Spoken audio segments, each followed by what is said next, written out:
Patna metro को लेकर केंद्र सरकार और राज्य सरकार आमने सामने आ गई है और सवाल यह उठ रहा है कि क्या पटना मेट्रो का निर्माण रुक जाएगा। क्या पटना वासी जो सपना सजोए थे कि साहब हम भी कभी मेट्रो पे चढ़ के घूमेंगे, वो बस यूं ही रह जाएगा और एक आध ट्रायल के बाद मेट्रो पटना से विलुप्त हो जाएगी। पूरी कहानी क्या है सब कुछ आपको विस्तार पूर्वक बताएंगे, समझाएंगे, लेकिन उससे पहले मेरा परिचय जान लीजिए। मेरा नाम है रजत और आप जनता जंक्शन देख रहे हैं। साहब कई राज्यों में मेट्रो चल के खराब हो गई, लेकिन पटना में अभी ठीक से मेट्रो की शुरुआत भी नहीं हो पाई है और इसी बीच एक बड़ा पेच फंसता हुआ दिखाई दे रहा है और यह पेच कहीं ना कहीं नीतीश कुमार को बहुत ज्यादा परेशान करेगा। अब नीतीश कुमार इसी के ऊपर वोट लिए।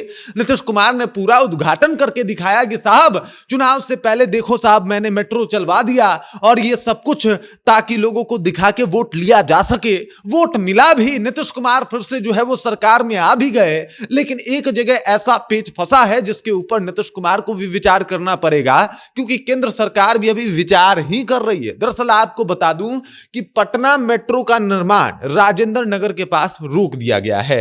एनओसी हुआ ही नहीं है रेलवे की तरफ से और रेलवे ने कहा है कि साहब अभी फिलहाल के लिए तो रोक दिया जाए। राजेंद्र नगर टर्मिनल के तरफ जो भी लाइन जाने वाली है उसको रोक लगा दिया गया है। परमिशन रेलवे की तरफ से ग्रांटेड नहीं है और इसी वजह से नीतीश कुमार का जो सपना था कि साहब हर जगह मेट्रो दौड़ा देंगे, और उसमें कई साल लगे हैं साहब। कई साल लोगों ने, पटना वासियों ने पटना मेट्रो का इंतजार किया है और सुचारू रूप से आज भी पटना मेट्रो काम नहीं कर रहा। सिर्फ जो स्टेशन है वो नीतीश कुमार के कागज के पन्नों पे है कि भाई ये वाला स्टेशन है, ये वाला स्टेशन है, भूतनाथ है, राजेंद्र नगर है, पटना जंक्शन है, बस ये कागजों पे है। और अभी देख लीजिए पटना मेट्रो का एक और पेज फंस गया है। दरअसल एक टनल बनाना है। टनल क्यों बनाना है आपको बता देता हूं।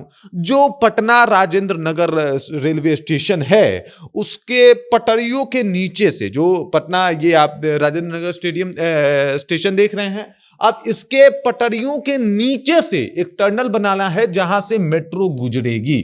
जहां से मेट्रो गुजरेगी यानी जो पटरी है उसके नीचे नीचे सुरंग बनाया जाएगा। उसी सुरंग से जो मेट्रो है वो आएगी जाएगी और उसी को बनाने को लेके अभी रेलवे जो है वो एनओसी दे ही नहीं रहा, परमिशन दे ही नहीं रहा कि साहब उसके नीचे से बनाइए, क्योंकि वो अभी खुद विचार कर रहा है कि अभी हम सोचेंगे, विचारेंगे करना क्या है और आपको परमिशन देना है कि नहीं देना है। अब देखिए इस बात को भी समझ लीजिए ना, नीतीश कुमार टनल बना रहे हैं और नीतीश कुमार का टनल मतलब बिहार का जिस तरीके से पुल का हाल रहा है वो ज्यादा बेहतर रहा तो नहीं है।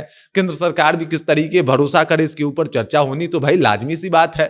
खैर हंसी मजाक जोक सपाट, इस बात को समझिए कि जिस तरीके से नीतीश कुमार यहां से कह रहे हैं कि साहब इसके नीचे नीचे से जो है हम एक टनल बनाएंगे और उस सुरंग से हमारा मेट्रो जो है वो चलेगा, लेकिन अभी रेलवे विभाग जो है वो कह रहा है कि नहीं, अभी तो इंतजार करना पड़ेगा। और ये इंतजार सिर्फ सरकार को नहीं बल्कि पटना वासियों को भी करना पड़ेगा, जो लोग एकदम से नजरें बिछाए खड़े हैं, गराए खड़े हैं कि भाई पटना मेट्रो की शुरुआत कब होगी।